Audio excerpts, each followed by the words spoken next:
Если у вас аллергическая кашель, не надо тратить денег на доктора и в аптеках. Да не надо. Возьмите семена гармала. Это могильник называется еще. А на узбекском это эсерак называется. Понятно, да? 1 столовую ложку на 200 грамм кипятка. Ну, измельчите семена и настоять вообще-то на кипяток, как чай. Настоять, процедить и делайте полоскание. 4-5 раз в день.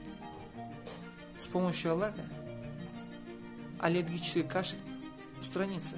Да вы на слово поверьте, с помощью Аллаха. Это проверенный метод. Распространяйте, пожалуйста, видео. Ладно?